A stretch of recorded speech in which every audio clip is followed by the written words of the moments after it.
December 2020. These are the things that they are running from, Comrade Speaker. These are the things that they are running from. Comrade Speaker, I turn your attention to the Ministry of Health. The Ministry of Health, Para 705, Drugs and Medical Supplies. Where is my good friend, Honorable Dr. Vishwa Mahadio, who sits on the Public Accounts Committee too, and who drills the accounting officer about drugs and medical supplies, and want to question about the process and how these interdepartmental warrants from regions to ministry and MMU and a whole host of other things.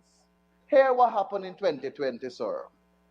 The sum of 8.070 billion was allotted under line item 6221, drugs and medical supplies.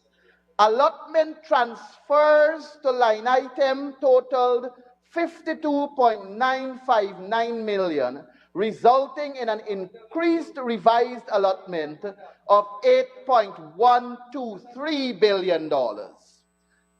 An analysis of the payments revealed that amounts totaling 8.122 billion were paid as summarized in the table below. And you have the list here of the persons who provided it. But hear this, Mr. Speaker, Para 707. As can be noted from the table above, drugs and medical supplies valued 1.568 billion were paid for, but not yet received. However, only the sum of 551.819 million was covered by bank guarantees. As a result, should the suppliers default on the supply of goods amounting to the difference of 1.016 billion, the ministry could encounter difficulties recovering the sum. These are the findings of the Auditor General in 2020, sir. And this is what the People's Progressive Party don't want the public to hear about. But, Comrade Speaker, given time constraints that are understandably imposed upon me, I cannot go through this entire document, which is 574 pages. 574 pages of the Auditor General's report that unearthed discrepancies, that unearthed wrongdoings, I will say, sir, on the government side as in terms of what they did with government money.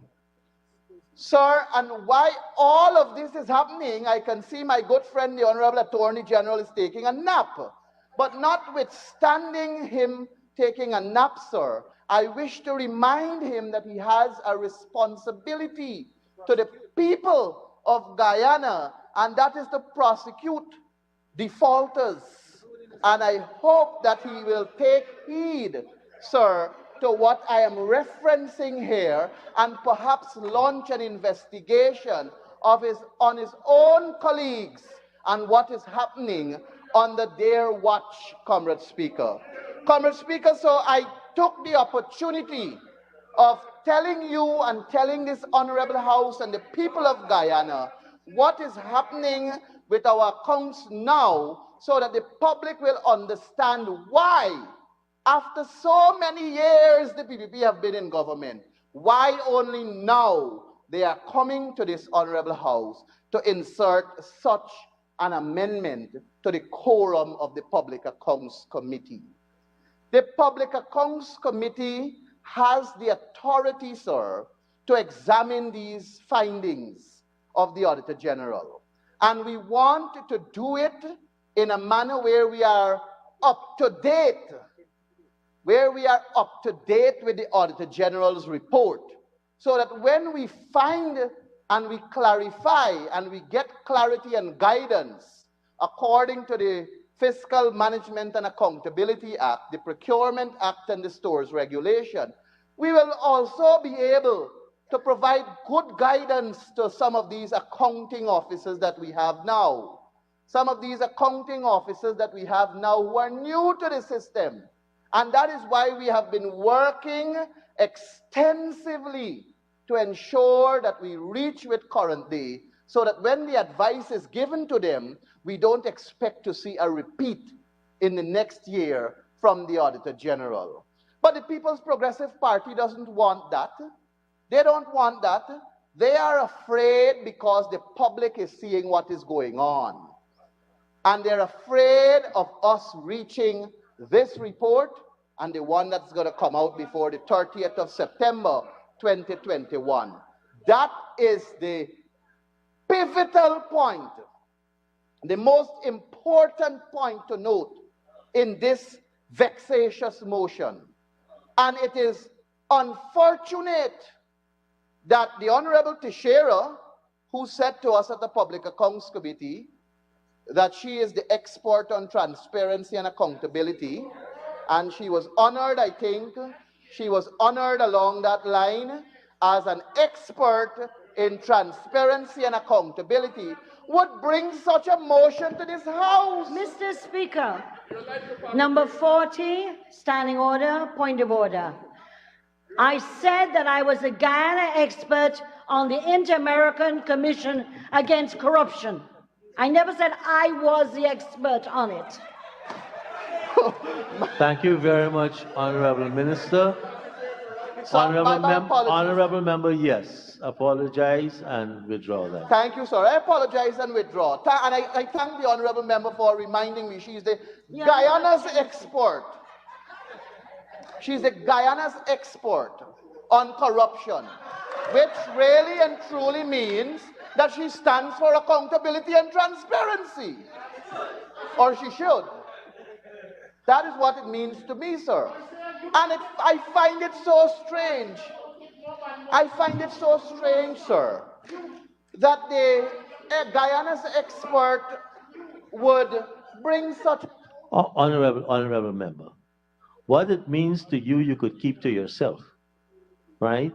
So don't make it out that the minister promoted herself as Guyana's expert or the expert. She says on a convention, right? Good. Continue. Yes, sir. Thank you very much. I'm sure that Honorable Teixeira treats that accomplishment as a privilege to be dubbed as Guyana's expert on corruption.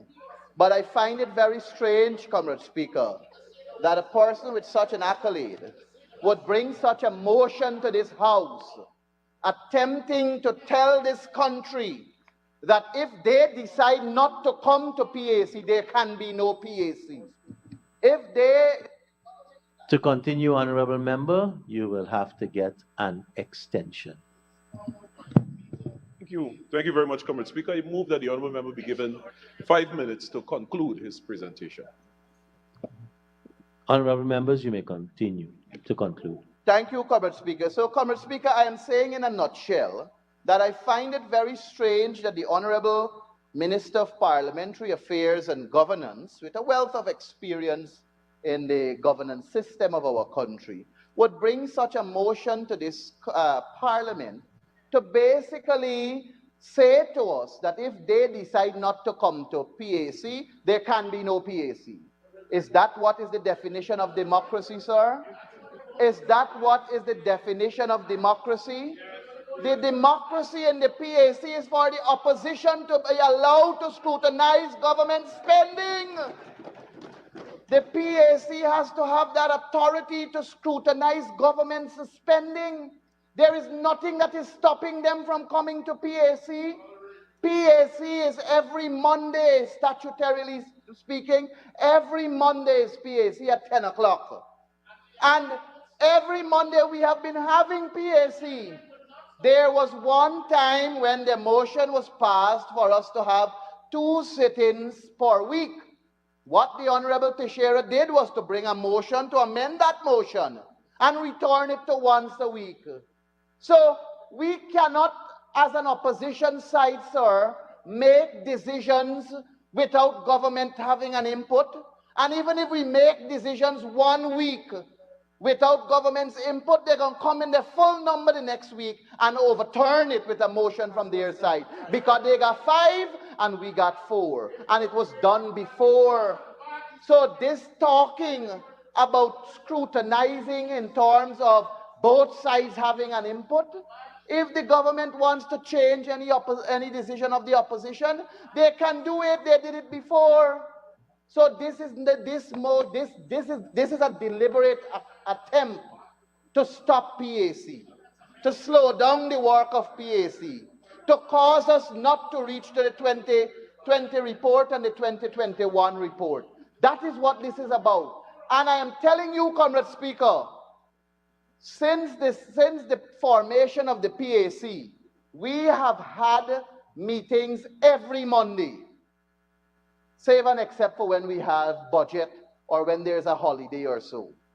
And I'm telling you, sir, that if this is passed in this House, I will mark my word here today, sir, that going forward, you will see a decrease in the meetings of the PAC. You will see a decrease. Because once Honorable Teixeira or Honorable Bishop cannot attend PAC, they will tell their other 3 members not to come, and we will have no... Honorable members, you're imputing a lot there. A lot. Very sensitive. So you want to withdraw that, please? I withdraw, sir, with your guidance, of course. Yeah. But, sir, it is my opinion, sir, that an act of that nature will occur where we will see a reduction in the amount of time the Public Accounts Committee meet, and it will lessen the work, slow down the process, and cause us not to reach the 2020 Auditor General's report and the 2021 Auditor General's report in a timely manner. And the sole purpose of us wanting to reach there, if I may reiterate, sir, is so that we can provide the guidance to these permanent secretaries and REOs that are new to the job. So with that, sir, I wish to emphatically say no to this motion. I cannot support it. I believe it is null and void and cannot hold water, and it is an act to basically take down the guardrails of democracy in this country. A sad day for Guyana. I thank you, sir. Thank you very much. Thank you very much, Honorable.